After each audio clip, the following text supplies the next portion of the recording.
Welcome back to Retro Life for You, the podcast where we dive deep into the films and shows and creators that shaped the 80s and 90s. Today, we're talking about one of the unsung heroes of our Saturday morning cartoons, animator Tom Cook. And today, we're going to explore Tom's fascinating career, the shows he shaped, and why he is still celebrated by animation fans and creators alike everywhere.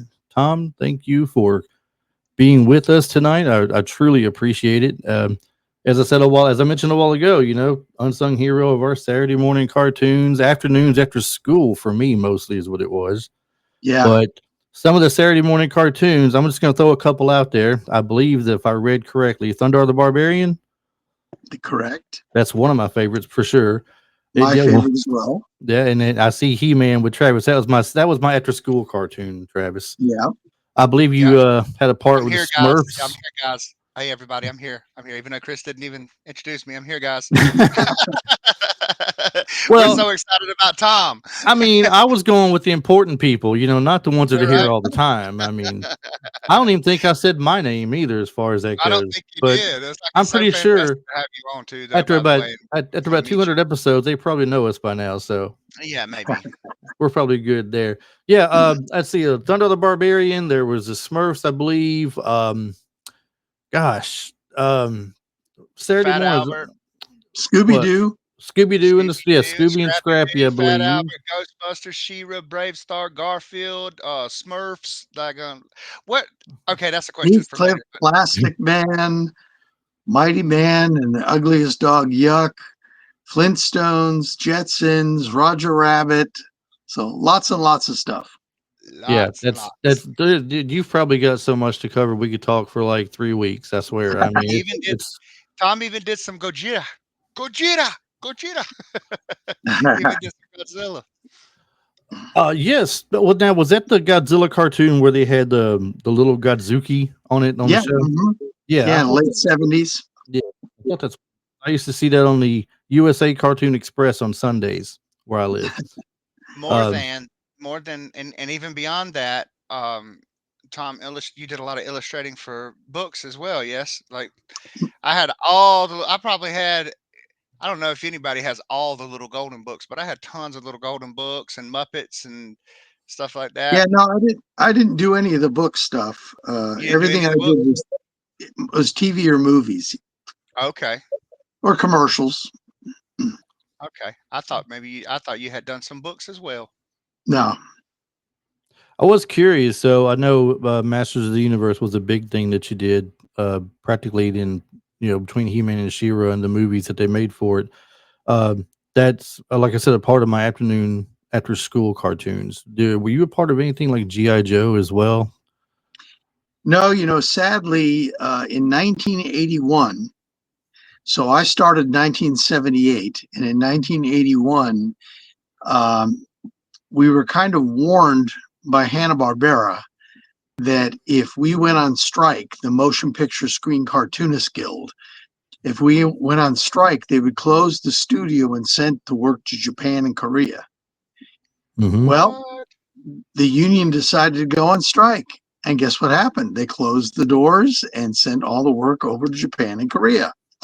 So most of the stuff like G.I. Joe and Thundercats and Silverhawks and all that was all done overseas. I wish I could have worked on that, but our union kind of undermined us and really screwed us over. And thankfully for me, because that was going to be the end of my career, I had heard that Filmation was not going to send the work overseas. So as soon as I heard that, I just went over to Filmation and see if they needed anybody, and I got hired there. And then when everybody closed their studio, I still had a place to work, and so that kind of saved my career was Filmation. Wow. Awesome. So what were some of the just so everybody knows too, like the difference in like, you had Hanna-Barbera Filmation, we have Aniplex these days and a lot of different studios. What were some of the ones that came out of Filmation? Well, we had early on. It was in Hanna-Barbera was like the first that did strictly TV. They started in like 1957, and then Filmation came along in the mid 60s or early 60s. There was another studio called Ruby Spears. They're the ones that did Thundarr and Heathcliff and Plastic Man. And that was really an offshoot from Hanna-Barbera. Two of their guys, I think they were the two guys that kind of created Scooby-Doo, and they decided to start their own studio. And there was also DePatty Freeling, Jay Ward. There was quite a few different studios. And then, like I said, by 1981, it was down to Filmation, and that was it. Filmation put out a lot of fun shows, though, for sure. And of course, it was really the only place to work if you wanted to do TV. You know, you could still work at Disney, but it wasn't the best place to work. And I don't think you got paid quite as much because, you know, Disney takes advantage of you because, oh, you're working at Disney, you know. Right. So yeah, most of us just wanted to make more money, so we stayed with the TV stuff. And luckily, because Filmation was struggling when I first got there, we did something called Black Star, and it was fairly popular, but it was just a Saturday morning thing where there's only like 13 or 16 episodes per season. And then that's when the idea for He-Man came out. And all of a sudden, instead of doing 14 or 15 episodes per season, we were doing 65. So 65 episodes in 52 weeks mean you're really going to work hard. Oh, wow. Yeah. So it kept it from the other studios. You always got laid off in like October once you got the show done, and you had to wait until February before they got going again. So you had about 2 or 3 months off. And of course, that's with no pay. But as soon as we started doing He-Man, now we had to work year round. So we never got that time off anymore. So it was really much better for us paycheck wise. And He-Man was during the time too where y'all were still drawing each individual cell for the motion. There wasn't any of the stuff we have nowadays where they throw an outline on a computer and then animate it through AI or anything. It was like real artists drawing every single movement. 12 drawings per second. Yeah. Wow. Yeah. So we were going to have somebody on the show quite a long while back, and it all fell through with her and everything. She was explaining this to her. She was somebody that was is animator the term for the ones that draw the cartoons, or the ones that we're the one? Yeah. Well, there's different people that draw. It just depends on what you're drawing. Because the guy who's the storyboard artist, he draws. Yeah. You know, and he does the storyboard, and then it goes, each one of those frames is blown up to the size that we're going to draw at. And that's called a layout. And they would lay out the scene and show you how big the characters are, you know, give you an example of what the background looks like. And then it came to us, the animators, and we did everything in blue pencil. And then it went to the assistant animators, and they cleaned everything up and made it look really nice in black pencil, and then did the in-betweens. So that was kind of it for the drawing. And then you'd go over to, they'd Xerox it onto a cell, and it would go to ink and paint, and they would paint the back of the cell. And so that's about as far as, you know, the drawing part of it did. But that's, you know, 4 different people drawing stuff. Yeah. Well, that's a long thing. I believe she did. If it was her we spoke to or not, someone we spoke to had told me one time before that you may not be drawing the entirety of, like, say, He-Man. You may not be drawing the entirety of the character. You may be drawing, you know, just an arm moving, or the so to torso, save or time, something. to cut time down, you would draw like Sure. one individual part. Sure. What we would do is, like, He-Man would walk in from the side and walk into the scene, and then he'd stop. And now you only had to animate the mouth or have him blink. You know, this is all just to save money, because you can't. Right. In full animation, even if He-Man was just standing there, everything would be a drawing, so it still looked like he was kind of moving a little bit. but they can't do that in TV. So he would just come in and stop. Then he could talk, say what he's going to say, look off stage and say what he's going to say. And And I'm picturing this in my head as you're doing this. I'm picturing him just at the end of an episode when he did their little public service announcement thing they would do at the end of the show, yeah, right? yeah. And he's In just there today's sitting there. episode, Exactly. Tila, exactly. Yeah. And he's standing there, his head's kind of tilted a little bit, and he's talking. And it's only you're Yeah. right, only his lips are moving. The body's not moving at all. I can And completely see this in my mind now. If he did something, he would just raise his arm up and like point or something like that. And so that was all done on a different layer of cell. So you just move the arm. But of course, when he walked in, everything had to move. So you'd have to redraw everything to get him to come in. And then it was just the mouth. And, you basically had 6 different mouth shapes. An A mouth was closed. B was just a little bit of teeth. C was a little bit open. And then D is if you're talking kind of loudly. And then if you said ooh, there would be a transition mouth to get to the ooh. So those are the mouths we would use. And when they would do the dialogue, that was all put down on a sheet to show exactly what cell he's saying what words. And that's how we could make the correct mouth movement so that it looked like he was actually saying the words.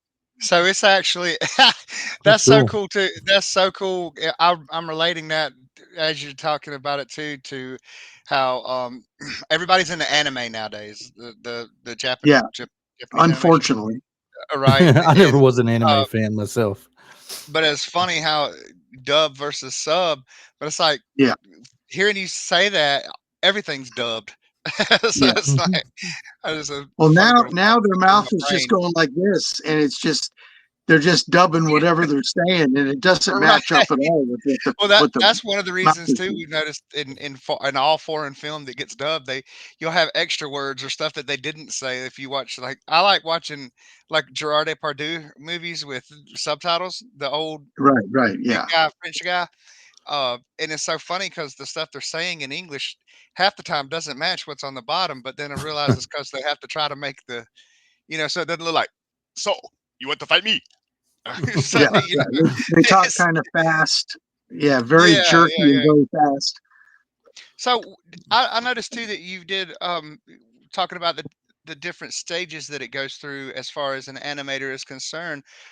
Whereas, like, I guess so, the animator versus the assistant animator. The animator would just give a rough draft, off, so to speak, and then the assistant animator would clean it up. Right.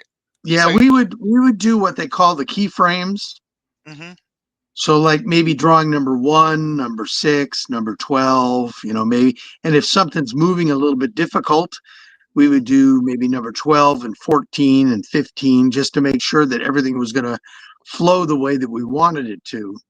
Because the assistant animators are really good artists, but they don't really know how things move. That's why they're assistants instead of an animator. okay, That's how I started out. I was an assistant animator, and so I followed up and did all the in between movements. And eventually, I was watching what the animator was drawing and was doing stuff at home on my own, and I'd bring it in and video it, and then I'd bring in the directors and show them. I'd say, here's what I did last night. What do you think? And they give me some tips. Oh, that looks pretty good, but here, this doesn't move quite right. Until finally I did some stuff and they were like, wow, this is really good. We're going to promote you to an animator now. okay. And that was actually during Black Star Mm. where I got my first animation to do. And it was nerve wracking because all of a sudden I didn't know what I was doing again, So because where you were doing? I know you did what every episode. You were on like every episode of the Smurfs, or nearly every well, at episode that as an time, yeah, assistant. whatever episode, see, it was a little different at Hanna-Barbera because we were doing like 3 or 4 different shows at a time. There was Oh the new wow. Fred and Barney show. There was something called The Thing, hmm which the kid would say thing ring, do your thing, and he'd turn into the thing. Right. Really had nothing to do with the Fantastic Four.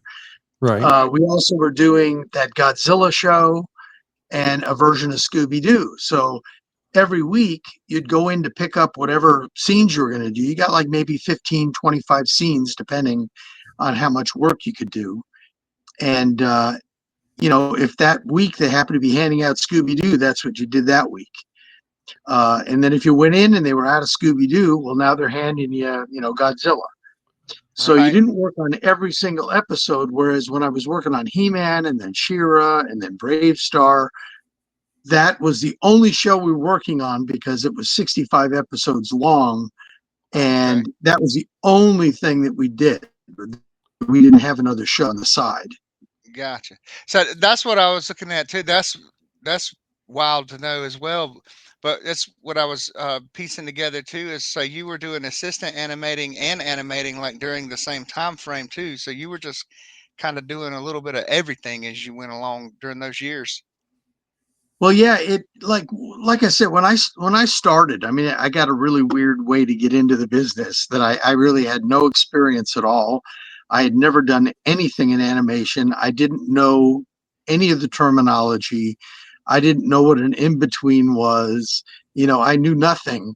And they ended up hiring me just on the based on the fact that I had taken a class in college about comic book art.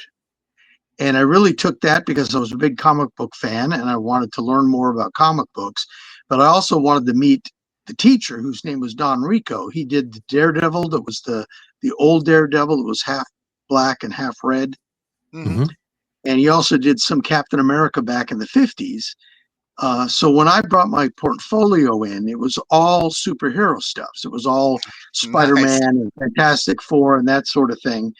So after the first class, when he looked at all our portfolios, um, he said, "Could I talk to you for a minute?" And I thought, "Oh my gosh, what have I done wrong already? It's only the first day of class." And he said, "No," he says, "I work at Hanna-Barbera as a storyboard artist, and we're doing a show called Challenge of the Super Friends, and we need people that can draw superheroes. A lot of people could draw Fred and Barney or Scooby-Doo, but they can't really handle a human being. Hmm. And I really like your work, and I would like to recommend you to a class that they hold at Hanna-Barbera every Thursday night. It's That's got free, to be so awesome.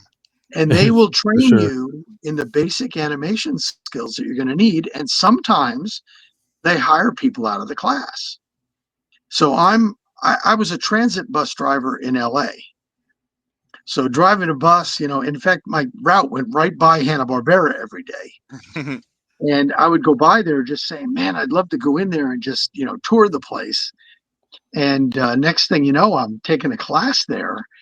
And after 3 weeks, I had done one in between. It was terrible.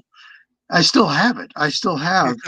I saved so much stuff that I've done, through my career. And they hired me and went to the director and I said, I'm really excited, that I'm getting hired, but I don't know what I'm doing. I've done one in between. It was terrible. And I'm afraid of quitting my bus driver job because I'm going to crash and burn. I have no idea what I'm doing yet. And he said, well, you're going to be an assistant animator, and the animator you work with is going to help you, and he's going to train you and show you what to do. So I didn't quit my job. I took a leave of absence for 3 months. And after about 2 or 3 weeks, the animator said, hey, you're picking this up pretty good. So I said, okay, now I'm going to quit my bus driver job and give it a go. Heck yeah. And luckily, it worked out. And Challenge Heck of the yeah. Super Friends, I believe that was the one where they had the Legion of Doom as a part of the show, right? Yes. Yeah, that was my Yep. favorite version of the Super Friends. Always has been. That's when That's you what I brought always say. brought Yeah. all the extras in. It wasn't just your basic Superman, Batman, Wonder Woman, Robin, I can Aquaman bit. remember sitting there and working on a scene with Batman. And Batman is like, the Batcopter is way up above. So it's perspective shot. Mhm. And so the Batcopter is way up above, and he comes down on this rope ladder. and jumps onto this missile. It's like a guided missile that's going by, and dives on top of it, unscrews the nose cone, reaches his hand in, pulls the guts out of the missile, throws it off stage, and then dives off the missile before it's going to hit. And I'm just sitting there going, I can't believe I'm working on frickin' Batman. Right. Right. This is going to be on TV. I can't believe this. And I've got that whole scene. When I got it done, I went into the Xerox room and I Xeroxed the entire scene so I can get it and flip it, and see the nose cone, and when he twists it open, and it looks Yeah. really good. And it looks good not because of me. It looks good because the animator was really, really good animator.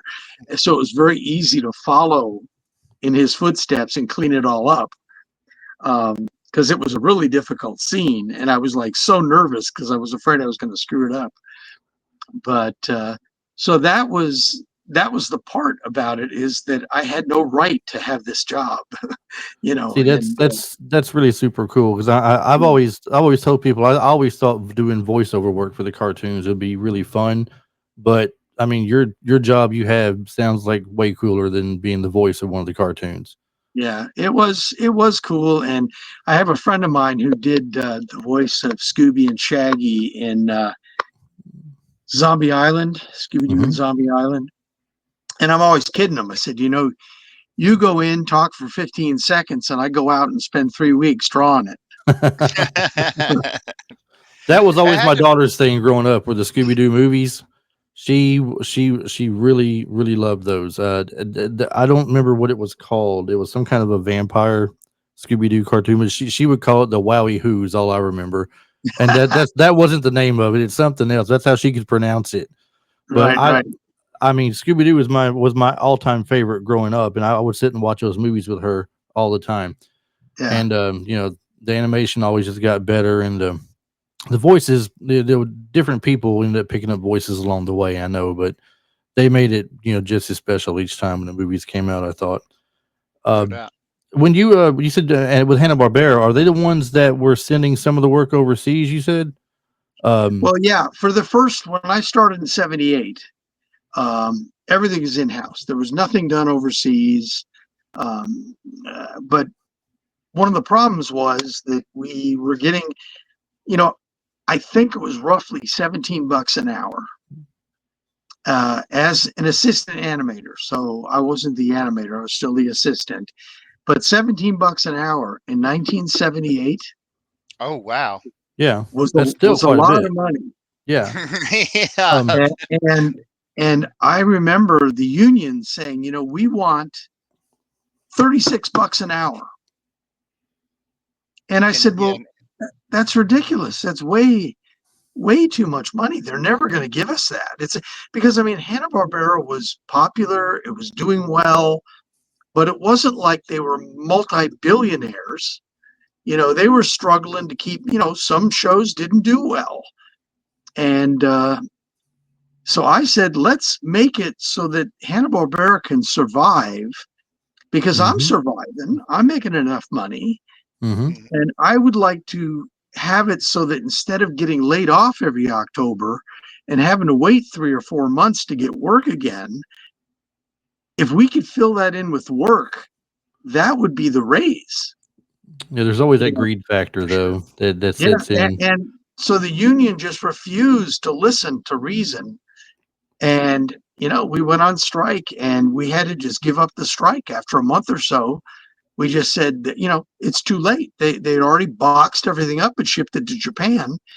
And they warned us, because the prior contract, usually they signed a longer contract, but they realized that if they had us do a short contract, it would come up again in 1980, and then they could get set. They weren't ready the first time to send work overseas, but in the next 2 years, they went over to Japan and figured out what studios they could use, so that if it did come to pass that we went on strike, that they could have it all set up and just box it over and go over there, and they've got studios set up. And of course, it just ticked the heck out of me that everybody was so greedy about getting more money, and we ended up getting zero. I'm not. Hear Sh- that I'm unions not. are supposed to be so good to get you money, and it's exactly the opposite. I end up Yeah, getting zero. they helped you out the door. It sounds like. Yeah, I don't know if you worked with this lady or not. She went to Filmation as well. We were speaking of her earlier.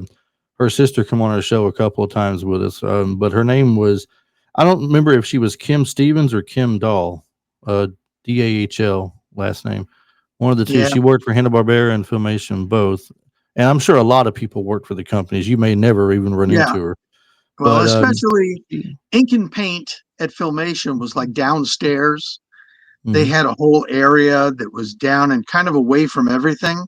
So you almost never went down there unless there was a problem with something and you had to go check with them about it. But so I didn't know too many of the people that worked in the ink and paint department. Probably 99% of them were women.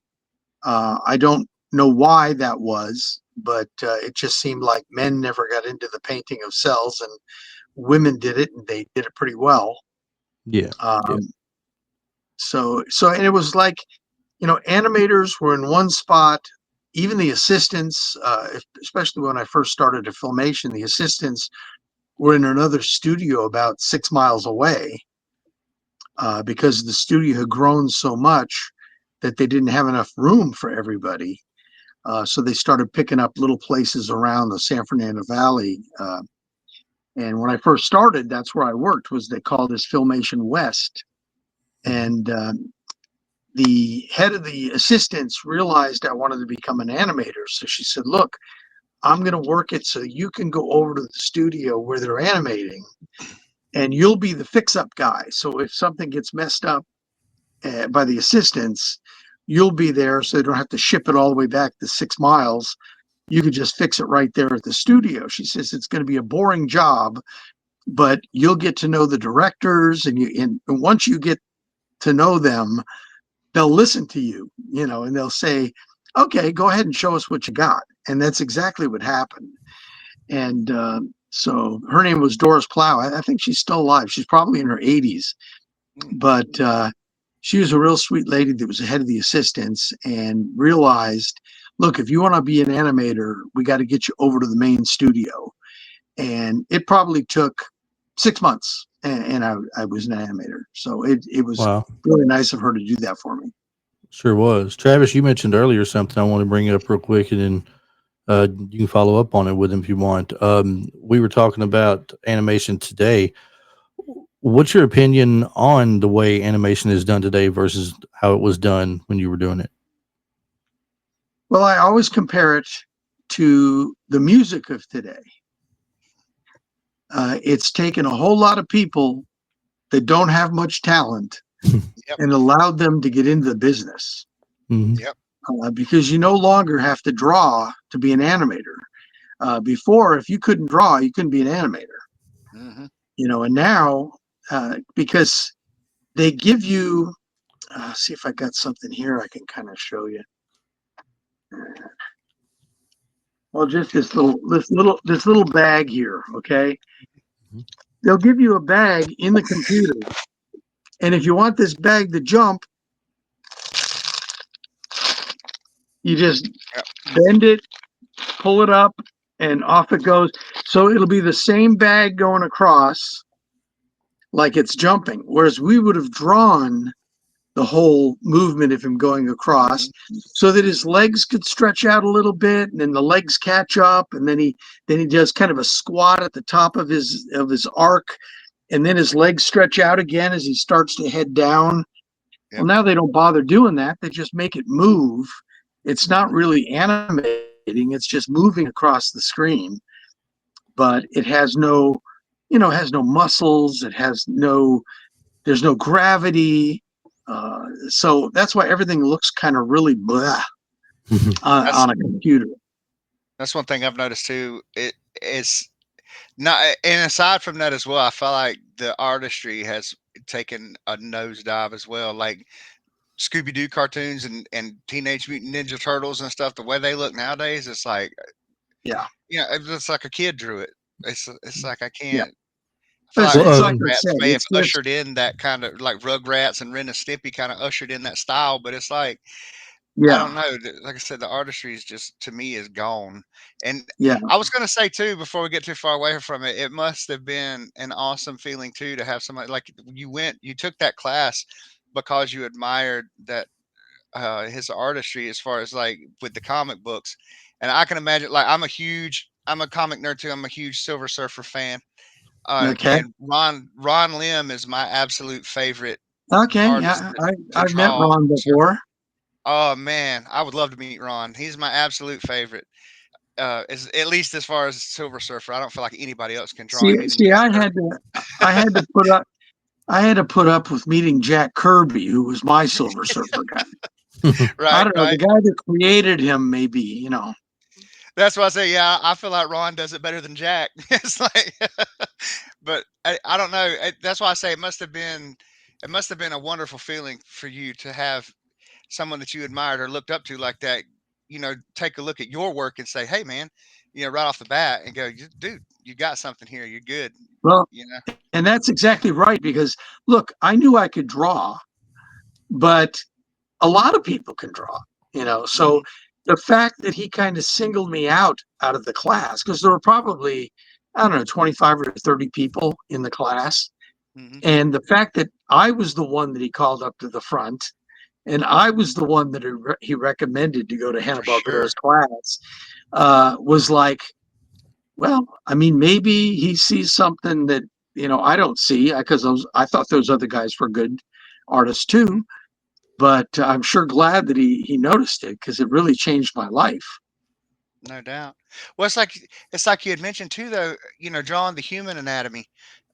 That's one of the reasons that Ron Lim, that I like him so much, is the musculature that he puts into the characters that he draws. And there are gobs of other comic book artists out here as well. Yeah, But like you said, that to get that anatomy right, and then you live with that particular look, like say Scooby-Doo, like there's you know what I mean, like Scooby-Doo from the sure. 80s versus now, like come on, man.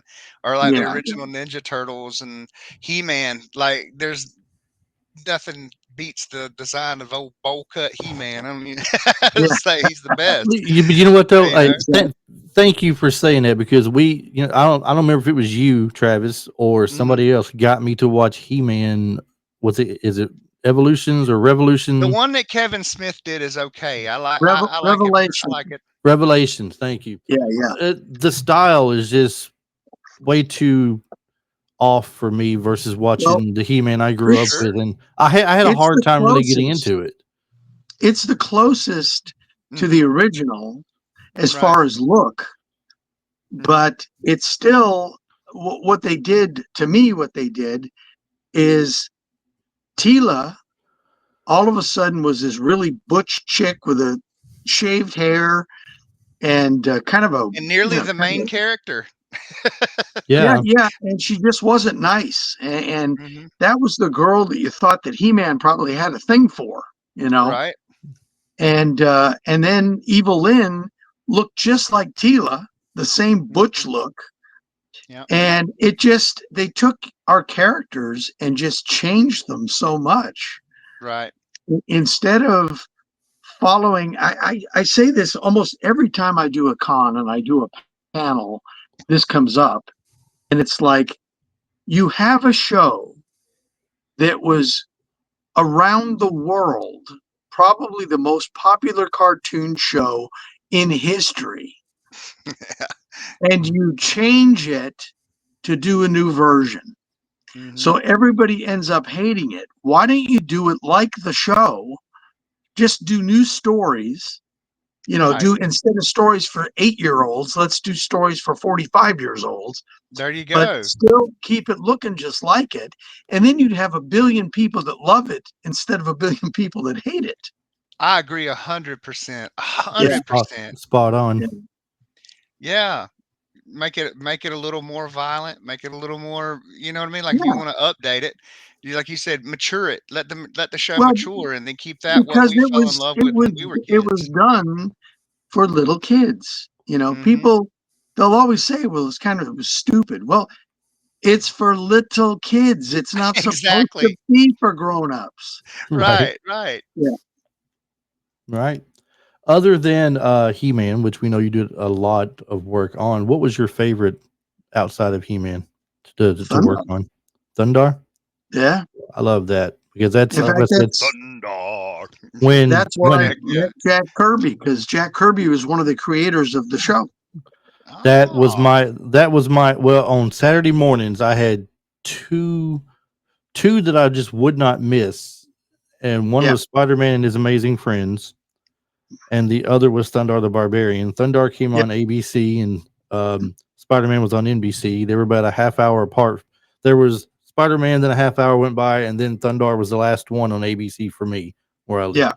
So I never missed a Thundarr, never missed a Spider-Man, His Amazing Friends. They I were two of didn't my Yeah. get absolute to. favorites. I didn't get to. I had to watch reruns of Thundarr. I was born in July of 1980, so there's some of them I had to go Yeah. back and catch. You know, But they're Yeah. well worth going back to catch, though.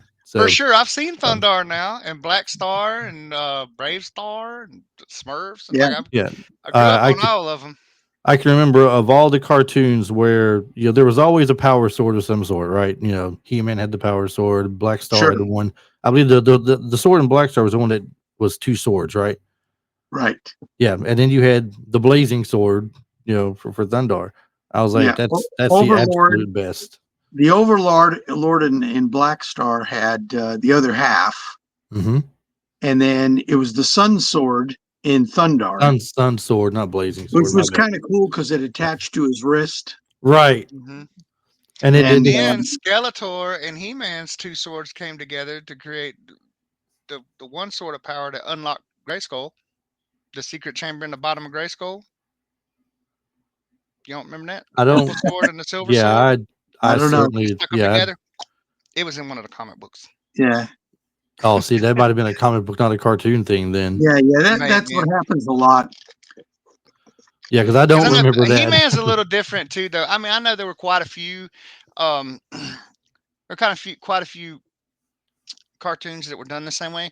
But I know He-Man, the comic and the cartoon was to sell the toy. So the comics, you would get comic books with each toy that you bought as well. There'd be like a little mini comic inside the Right. Hasbro toy.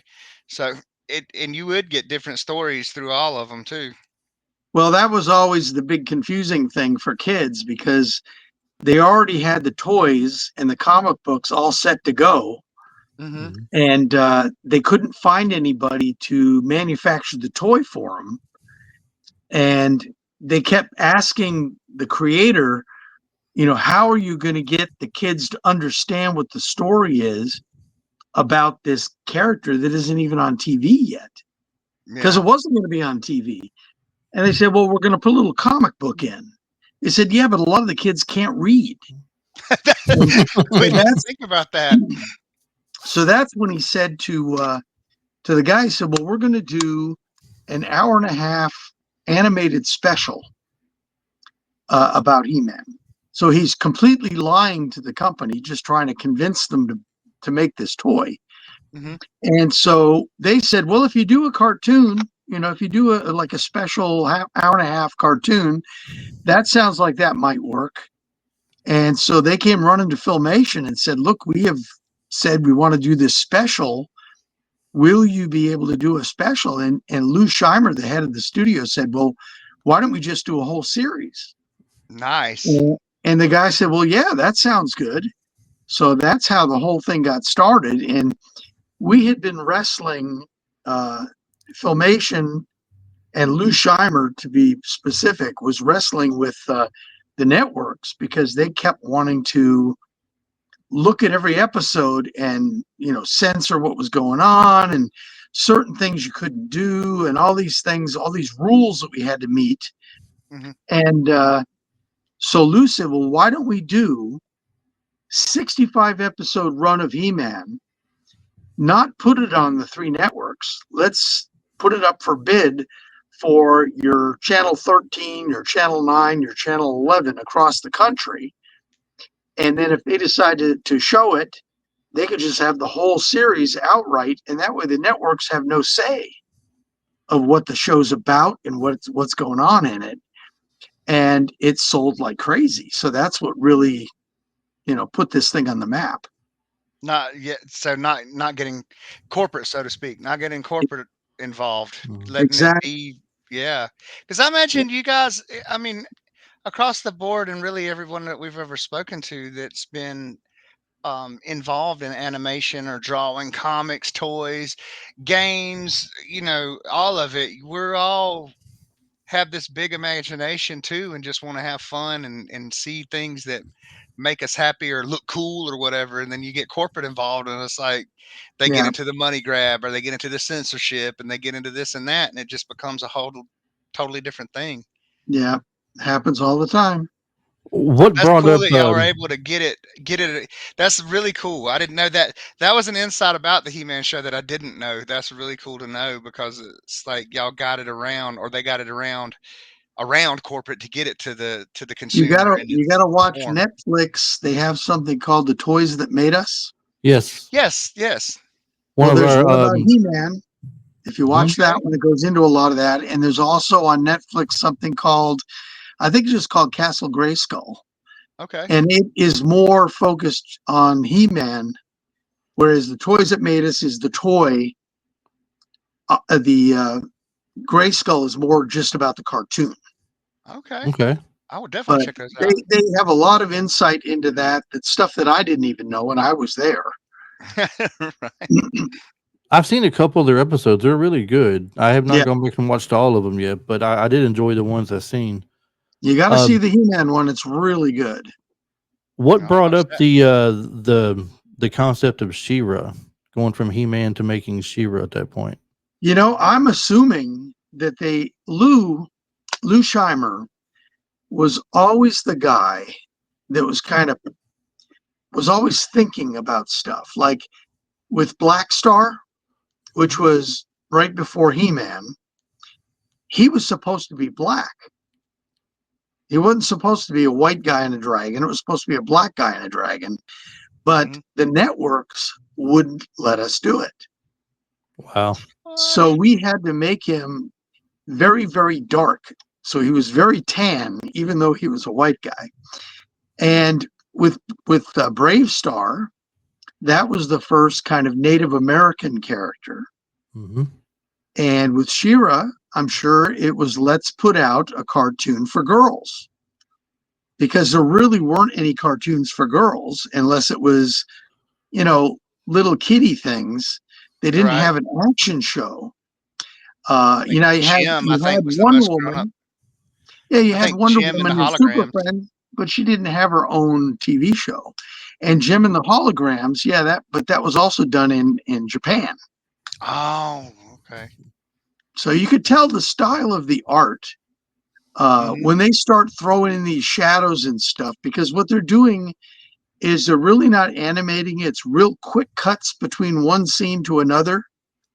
Hmm. And, they'll have somebody that'll be going like this real close to the camera and they'll have the background zooming by. So it looks really like they're flying through the air, but it's just a still photo of the character, you know.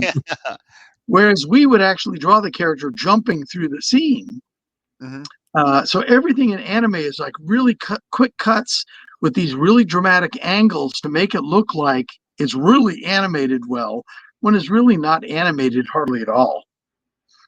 I did But have one more question about what your thoughts were on something before we get to cons, because I do want to bring up cons with you. But the the live action He-Man movie, I guess that was what, Travis, 85, 86, 84, somewhere in there. Uh, Yeah, something like that. My dad. That's one of the few my dad actually took me to see when it came out. it was I'm definitely sorry. different. I mean, we didn't get like an Orko, or we didn't get certain characters. They introduced some new things. It felt like it was just something for another toy push or something. Really, the movie wasn't terrible, but I mean, what was your thoughts on the live action film that they made for He-Man? Well, I'll tell you, it's what used to happen to superhero movies all the time back in the day is they never took them serious. Right. So they would always just come up with these stupid things that made no sense for the character, Hmm. like the original Batman TV series. Yeah. I'm sorry, as much as I loved it as a kid, it Right. sucked as far as Batman. For Wow. sure. Pow, bang. Yeah, it was just badly badly written. All of a sudden, it became the big deal for all these actors to be the villains. Uh, I wanted a serious Batman, Hmm. like the original Superman show with George Reeves, that was very, Mhm. very serious. Yeah. There was never like comedy in it because there was a Superman and he was going around saving things. Right. Yeah. And so when they did the He-Man movie, it's always people that have no idea what the movie's about. So they Yeah. write a story. They realized they couldn't have it on Eternia because that's way too much money to spend for a set. Hmm. So they changed it to be on Earth. We can't have Orko because you can't have a guy floating in the air. We can't do that. It's going to Hmm. look stupid. So we got So instead they Gwildor ruined. as a So, replacement. yeah, so instead they ruined the whole idea of what He-Man is, Hmm. and and just make a joke of a movie. We They were did. at Filmation. We were hoping it was going to be a big success, so that it would breathe new life, and we probably would have done another season or two of He-Man. Hmm. Hmm. But it was so bad, it just killed the franchise. Yeah, and it was 1987, Chris. By the way, I did Google it just real quick, Okay. but yeah, because I remember when going to see it. Because I mean, growing up, He Man was everything to me. I've got all the toys and all that mess, and I remember going to see it as a kid, and even looking back on it as an adult too. I was like really disappointed as a kid when Yeah, we went to see it. It was cool because it was He Man, sure. but I mean, they couldn't even put his what bandolier on him. You know what I mean? Like Yeah, he didn't even have the. It was the best thing to me about that movie was Skeletor. I thought that the makeup for yeah, Skeletor was phenomenal for yeah, that time period. But then, who the heck is Blade? That's another thing. They introduced new yeah, characters that didn't even yeah. exist in the It would have cartoon been either. so much better to just stick with what we did and have those moments where somebody appears and you go, "Yeah, that's Man at Arms, man. That's cool." For sure. And the Yeah. Man at Instead, Arms and they just Tila didn't completely look screw nothing it up like and what we bring out these wanted. people that don't exist, and all of a sudden, Hmm. you're supposed to be excited about a character that was never in the cartoon. Right. Right. Yeah, Yeah. just doesn't work. And like I said, the Man at Arms and the Tila, they didn't even look anywhere close to what Yeah, we were used to seeing. And yeah, I'm a stickler for wanting things to be like they were and not changed or messed up. agreed. I'm not a fan of redoing things for today's modern time to fit everybody's Nope. wants. Like you got to have one of everything in the movies nowadays. It seems like, and that's just a subject we probably don't want to touch or anything. But you know Well, what I'm one of the getting at, and they'll yeah, change everything to meet the modern time, thinking that well, people won't go watch it otherwise. and that's what I'm saying is that they live on Eternia. Okay, now Eternia probably doesn't have the same problems that Earth does. So Right. I don't want to see racism. I Yeah. don't want to see anything that happens on Earth because this is a different planet. Hmm. They probably have different problems. Hmm. Otherwise, I'm just watching what I'm living. I Hmm. want to escape. I want to be in a planet where everything's different. And that was 100%. what would be exciting for me. And then to take it and actually put it back on Earth, just it irritates me. I know the feeling. That Yeah, we've had this conversation many times about things that we grew up on being changed around and such. And Well, yeah, it's things like, we're touching, we're not necessarily dancing around it, but we're not getting into it either. But the DEI and inclusion stuff that's yeah, running rampant. I don't, and I feel like it started with the strong female characters. It's like, look, we don't call us misogynistic. We love our strong female characters. yeah, Wonder Woman, Tila, Evil Lynn, uh, Poison Ivy, Harley Quinn. Like you just yeah, name them on and on and on and on. We love sure. our female characters. We don't But like it when it's yeah, shoved off or you take the source material like Rings of Power. They took they took Galadriel and turned her into something completely different than what she is in Tolkien. But She's a I don't sniveling want, brat. Spider Woman, Wolverine Woman. I don't Yeah, need every Marvel character to have a female version of it. counterpart. Yeah, for sure. It's And just, come now on, stop it. since they've introduced the multiverse in the movies, now That's all that's ruined wide everything. wide open for Yeah, everything Well, now. it's like somebody said, when I said something about the Silver Surfer, they're like, "Well, if you want things to be comic accurate, she was actually." I said, "Dude, that was the equivalent of a what if comic, and it sucked real bad." So, like, you yeah, take in turns Norrin Rad. People overlook the Silver Surfer too. Like, you've got Norrin Rad, you've got like Batman. The complexity of the characters, but the Silver Surfer is one of the most noble and tortured characters in right. all of comics, period, not Yeah, just Marvel. And the other beautiful thing about it too is it was Stan Lee's mouthpiece. He used the Silver Surfer to like project his values and the things that he felt about what was going on in the world and stuff. And if we're going to honor the legacy of like Stan and Jack and the people who created these things for us, that's not the way to do it. right, You got to right. leave it and let it be their creations. Yep, yep. So, uh, Comic Cons. When's the last one you've been to? I know you go to quite a few of them. Yeah, like 2 weeks ago, it was actually a local one in Spokane, Washington. Mhm. Next week, I go to New Jersey to the Wow. Garden State Comic Fest. Um, then after that, I think I'm in Miami for Florida SuperCon.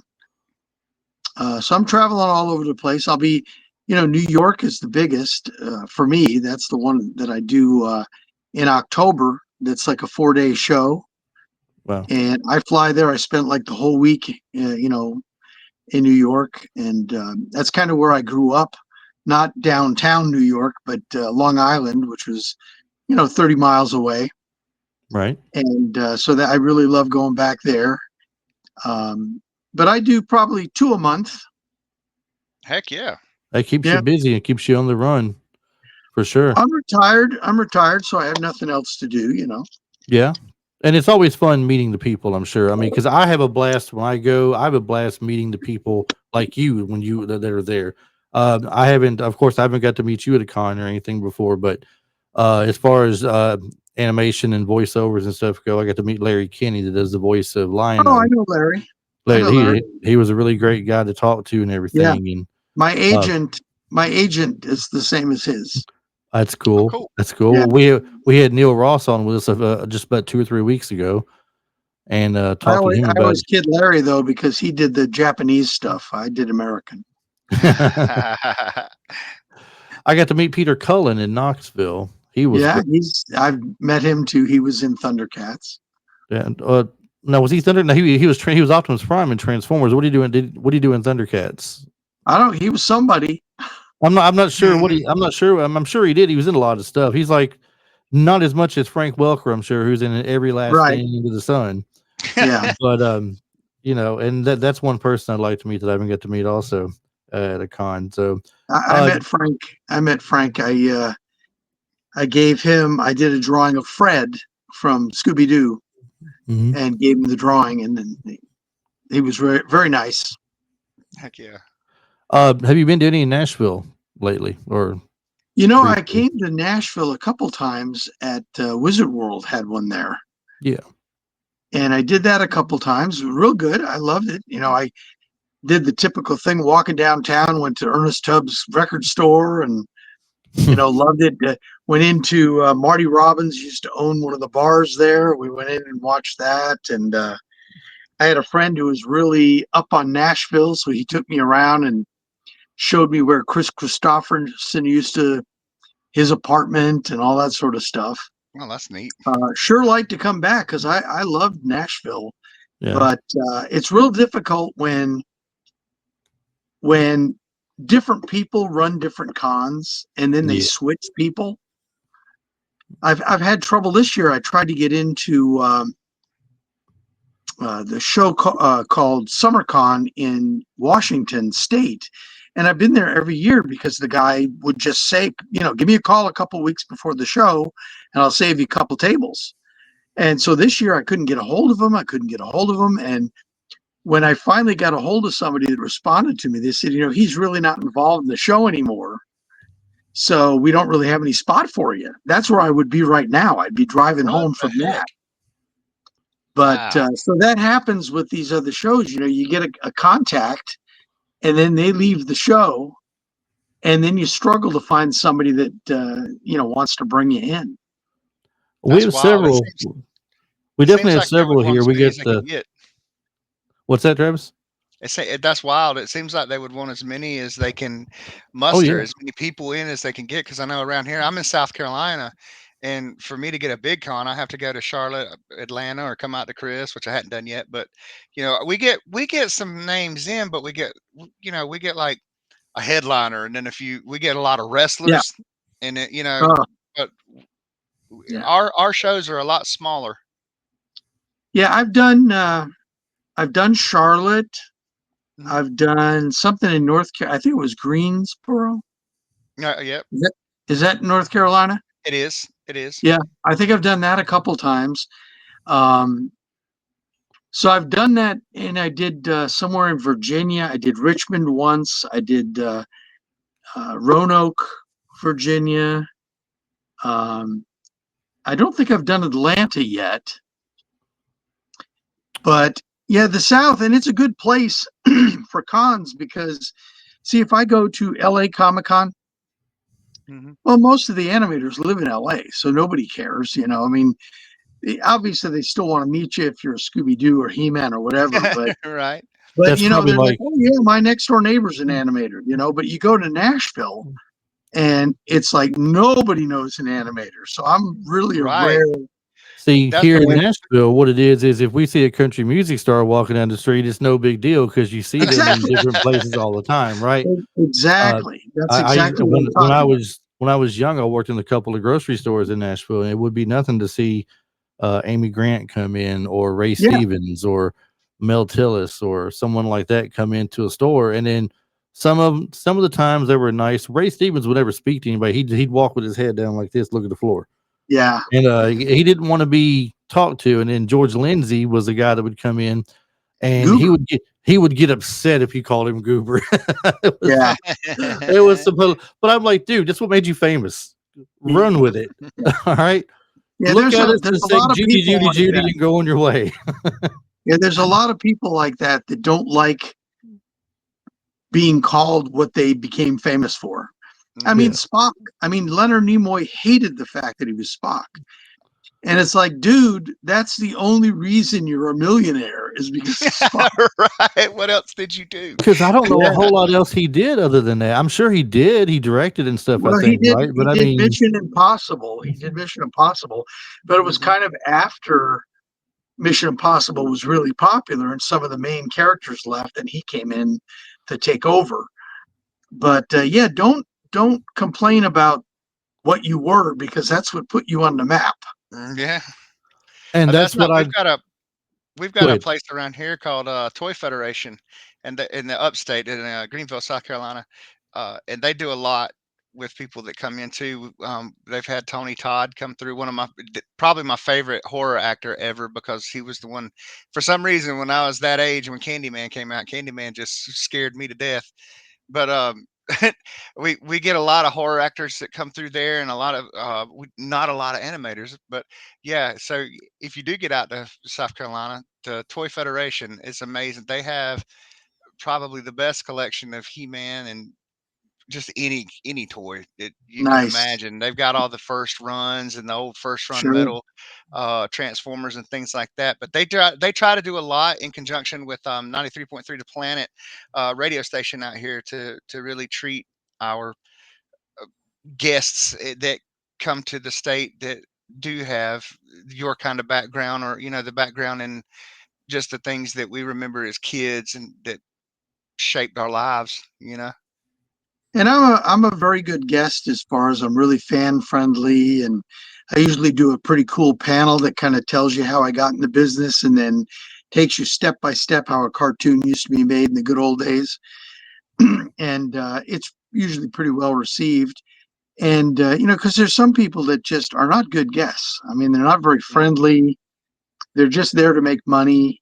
Mhm. And if I've got people come by and they're obviously not wealthy or they're handicapped or whatever, I'll always go out of my way to take some time with them and give them some free stuff and It's make them really appreciated. feel welcome. Yeah, It's appreciated too because, like I said, you among others, you're the yeah. That's why I love talking to animators and the maybe extras on a film or people behind the scenes, key grips and inkers and stuff like that because you guys are you're not the face of it, but you are who shaped our right. childhood. Like the toys that shaped our childhood. Well, somebody designed that, somebody made it, somebody came up with the story and drew it and Yeah. voiced it and everything else. And so that's really appreciated Well, and that you that's treat for the me, fans it's that way. always like nobody knows what I look like unless you met me before.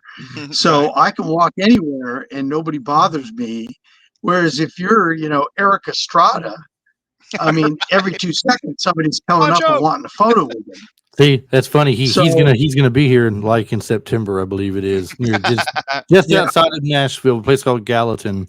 They have a little small con every year, and then this year they're having like Vicki Lawrence and the yeah, two main people from Chips, Estrada and yeah, Larry Wilcox. Wilcox. Yeah, Yeah, they're having them come in, and yeah. that's gonna be I was at a show in Florida with them, and like I said, we were in eating at a restaurant, and Eric came over to kind of talk to everybody. And every 2 seconds, somebody's coming up. Can I get a photo with you? Can I get? So right in the middle of his conversation, they're breaking in, but he was Mhm. fine with it. He realizes that he's not going to be able to go anywhere, whereas I can go anywhere. And so you really have to work to get to know who I am. You know, I've seen two people you mentioned not happy to be there sometimes, and they were both at the Knoxville Fanboy Expo in Tennessee here. Uh, John Lovitz, for one, was here. uh, He was right next to well, who's the he comedian? is an actor. An actor, yes. Who's the Yeah, and comedian, the way you Travis, did that that, I was does fixing the to say too, the way he just said he's an actor, like John might just be putting on because you remember when he was on Saturday Night Live, man, Yeah, he was like he might just be staying in oh, character. so no, yeah, he was not happy. Rob Schneider was right next to him, and he was getting a full line of people, and Lovitz was getting two or three here and there. He wasn't yeah, very yeah, happy. And then Lee Majors. I always loved Lee Majors in The Fall Guy and the $6 million yeah, Man, but he was very unapproachable at his table, and I just wouldn't go over there because he just looked like he was not yeah. happy being there. And I was thinking, well, if he's not happy being there, I'm not going to be happy going over there, probably. So, you Yeah. know, I And definitely get it. the bionic woman too. She was not very happy. It was the Bionic Woman and $6 Million Man were a show that I was at, and I always liked Lindsay Wagner. I kind of had a crush on her when I was a kid, and went over to get a picture with her. Man, she was just so touchy about everything, and they told me that she had to have a certain diet for her lunch, so that they had to actually take her back to her hotel so she could make her own lunch Wow. because she didn't want to eat anything that they had.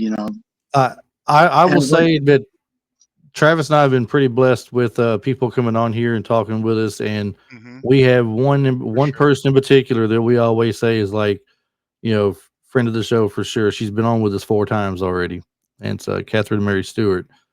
She did oh, okay, last Starfighter, Night of the Comet, and uh, Weekend at Bernie's and stuff like yeah, that. Great stuff, and she's really. I got to She's meet her in awesome. Lexington, Kentucky. She was really super nice. So it's really cool getting to meet people that you've gotten to know a little bit through like what we're doing here. Hmm.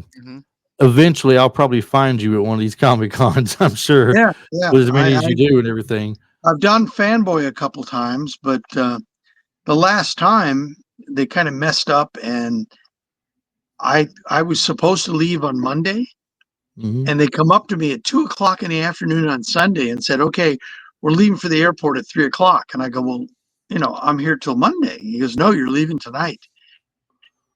And I said, well, it Wow. takes me an hour. It takes me an hour to take down my tables. I can't be ready by 3 o'clock. So they made me buy my own airplane ticket to get home. Oh, that's What? crappy. Well, I was pretty mad. Yeah, I would Where be too. where was that at for Fanboy? I know they do I don't. Orlando, they do Knoxville, and I think 2 or 3 other Yeah, cities, I Knoxville. think. It Yeah, I wasn't think it was Knoxville? Knoxville. Yeah, Well, you know what? You might have been there one year and I was there and didn't even know it then. I I yeah, because I've been I've there a gone couple of times. I've gone the last 2 years to it. I'm missing this year, but I've gone the Well, last it 2 was years before to it. COVID. It was before COVID. Oh, well then no, I was in Florida when COVID came around, so I wouldn't have been Yeah. there. Yeah. That's terrible though to hear that. That really is. So, No doubt. well, we don't want to keep taking up all your day there, all your night, but we do thank you for coming on with us and talking. It's been so much fun for us and a real Oh, pleasure. my pleasure. No Hopefully I doubt. do get to see you at the con here soon. I I try to go to 2 or 3 a year if I can. Uh-huh. It's a little bit of a break from I think the next one I'm going to is probably going to be Lexington Scarefest, but then in Pensacola, I'm going to visit my daughter in February of next year. They get the Pensacon there at the time I'm going to visit her. So, I usually do Pensacon. This year, same thing happened. It was like my normal contact kind of disappeared, so I didn't get to go this year. But hopefully, we'll get to go next year. So maybe that'll be the place. it might be. You never know. That would Yeah, be awesome. That'll yeah. be Oh Because yeah. awesome. I've been there. I've been there like 3 or 4 times, I think. Yeah, it's a nice Well, place. I like it there. It's before we good. wrap up, I know you said you were retired and you're still doing the cons and stuff. But do you have any kind of little projects or anything you're working on that you want to plug? Let the people know what's going on with anything, or Not a writing a thing. book, or doing any drawing. Taking it No, easy no. and watching some It's baseball. it's one of those things where people come up at the con and they go, "Hey, can I get a commission?" And it's like, well, depends on what you want because I don't want to draw. I did that enough. You draw for 40 something years. It's like, that's the last thing I want to do. Just buy a print. Let me sign your print for you. There you go. See, that's But why I was I'll asking. still do it. I'll still do it. But it's like, I'm a little more picky about what I want to do. Sometimes people get real specific of what they want you to do. And Yeah. it's like, Right. nah, it's too much work. I don't want to do that. See, that's Yeah. why I was asking you if you had a web store. I was going to plug your web store in the show notes and Yeah. everything. I So, used to Yeah. have a website and everything, but I had it for so long that it was done in front page, Microsoft front page, mhm, and they made me take it down because they're not going to support it anymore. And right. I had somebody that was going to help me uh, put up a new one, and it was one of those deals where he said, "Oh, I'd like to help you. I'll do it for nothing," and blah, blah. And of course, that's what I got was nothing. No. If I was to get a commission from you, I want He-Man and Hefty Smurf arm wrestling. Yeah, no. only you Hey man, only you would ask for that's something what I'm like talking that. about. I might get a tattoo with that. That is hilarious, though. I'm sorry. Yeah. That's very funny. Oh my gosh. All right. Well, I can't even get the words out now, man. We'll go ahead and wrap things up. And thanks again, Tom, for coming on Hey, with my us. pleasure, guys. It's always fun to Absolutely. talk about this stuff because it was a wonderful time of my life. That I really enjoyed doing it, and I had so much. Being able to do these cons kind of helps me live still. As a lowercase star, and it's kind of fun to meet the fans and all that sort of stuff. So, and I do a lot of these interviews because I mean, I get it. I was a kid too, and I loved these cartoons. I wish to heck back in the 60s we had cons so I could have met, Mel Blanc Right. or Dawes Butler or somebody For at a sure. con. My 12-year-old just said, yeah, I told him who we were interviewing, and he's like, "Who's that?" And I was like, "Dude, he drew He-Man, bro." And he was like, "Oh, I might have to watch that one, Dad." He's 12 years old, so I think it Yeah. would be cool too. Like maybe in the future too, maybe we could get another repeat guest appearance too, and go through Oh, some more no stuff problem. with you. I'm sure you got a Anytime you guys are bunch of stories to interested, tell just too. just email me. And like I said, I've got nothing to do, especially on a Sunday night. Yep. Heck So yeah. it's We'll always fun. we'll nitpick a particular cartoon or two or something we can focus on or something next time. Like we did we did a lot of He-Man centric this time.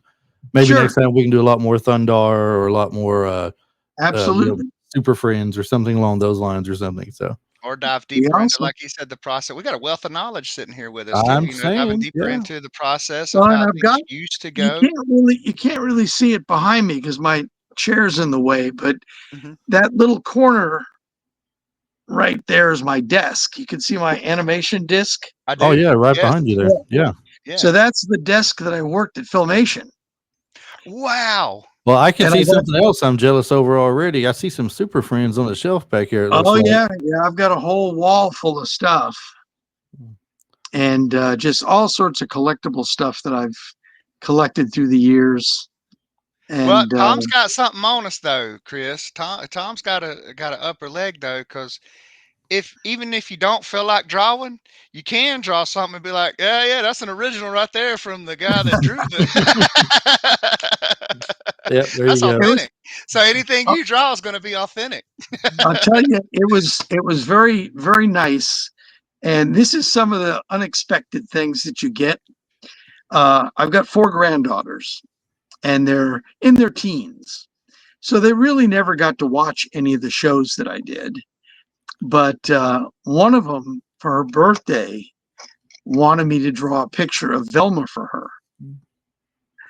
And, she knows Scooby-Doo, Hmm. and Velma's her favorite character. So I thought, wow, you really want me to do that? She said, oh, Grandpa, I'm, really proud to have you as my grandpa doing all that great cartoon That's stuff. so cool. She isn't So going to show that off to everybody. you never realize that the kids, and then my daughter, my youngest daughter, was playing a game with them, and one of the questions was, "Do you know a celebrity?" And one of the granddaughters goes, "Yeah, Grandpa." Nice. So that's I pretty don't know touching. one. I'm related to one. Yeah, very touching. So cool. Yeah, that is awesome. All right, well, we'll go ahead and let's, like I said, we'll go and wrap things up, and then we'll close things out here after we let you go and everything. But we really appreciate it. I'll get back in touch with you when the show goes on. It'll be about 3 weeks before it Okay, drops. very We're good. If about, anybody does want to order a print or maybe Venmo or anything to you, Yeah, you can get them to contact me through Facebook. If you go to Tom Cook Animator, I'll usually pop up. It's a little picture of me with all the characters around my head and stuff. Mhm. Uh, and that's usually the best way I contact, people just message me through there and then we can work something out. awesome. Yep. All right, great. Well, All hopefully right. you get something out of that. Then that would be awesome too. I mean, yeah, I know Wonderful. being retired and not wanting to draw a whole lot right now, but I mean, hey, I if don't Plus, mind bring the autograph. You know what I autographing do a get? print's different. What I do get though is I get a lot of people, and I don't want to encourage this, but they send me a folded up pop box in a self-addressed envelope, and then they usually even include a paint marker. And then I just, autograph the outside of it and put a little row and my name or whatever. If it's a He-Man, I have the power at the top and sign Nice. the pop box, and then I'll just send them back. And I don't even charge them for that. They've already put the self-addressed envelope and everything. I just sign it real quick, turn it around, send it back to them, and that's one way they can get something and really not having cost much to get it. There you go. that's very awesome too. Now, Yeah. now when he sees us if he sees me at a con, he'll kick me. I had to be like, "You're the one that shipped me that Castle Grayskull." All I'm right, just dudes. kidding. I'll Yeah, bring it to the show. exactly. Yeah, see, this is what I have to deal with. Yep. So, Yeah, all right, we all have our crosses to bear. that's right. It's a tough one sometimes, but I make do with it. Yeah, There you yeah. go. So, All right, okay. guys. Well, thanks so much for inviting me. That was really nice. Yes, sir. Thank Thank you you for very being with much. us again. Yep. I'll message you when it's about to come out to let you know when it's coming out and everything. So you Awesome. know. All right. Thank Thanks you. again, Tom. Yep. Bye-bye. Bye bye. All right, that was Tom Cook, 80s animator, He-Man, She-Ra, The Challenge of And the Super awesome Friends. dude. And awesome dude. Thundarr. Let's not forget Thundarr the Barbarian. Thundarr the Barbarian. So many things I grew up on, Travis. I know I got a little bit of a leg up on you on the cartoons there. So A little every bit. every Saturday morning, he and every afternoon after school, uh, that man was a part of my life without me even knowing it at the time, making all the things That's I why I say enjoyed the that's why I most. want to make sure. That's why I like to make sure every time we get people like that on that we thank them and shine the light on them as much as we can because they're our unsung heroes. We get those shows like The Toys That Made Us and Remember the 80s and this and that and all those people behind the scenes, men and women. It's they just don't get enough credit for what they did. And Right. and especially with like the fall of the industry and what it's become and what it's furthering going to, and then the drop on the availability of those kinds of positions, or like he said, the talent and the skill that it used to take to do that. If you've got a computer that's got some processing power and the right daggum uh, software, anybody can animate anything. As long as they can get the program down. So, That's yeah. all then. So we got to Well, appreciate our special folks. that's right. That's right. So we'll go ahead and wrap up the show. That's it for today's episode of Retro Life for You. If you enjoyed the show, make sure you like us and you subscribe to us. If you're on YouTube, make sure you check the little bell notification at the top so you get known messages when we come out with new episodes and everything. Thanks for joining us as we celebrated the life and work of Tom Cook. And stay tuned for more trips down memory lane with the shows and movies that you grew up with. So, Travis, do you have a superhero joke for us or anything, or should I just say stay retro and let that be What it? if I do it like this? What if what if we make all of us feel really bad? We go. Remember, 2050 is closer than 1990. Until we meet again.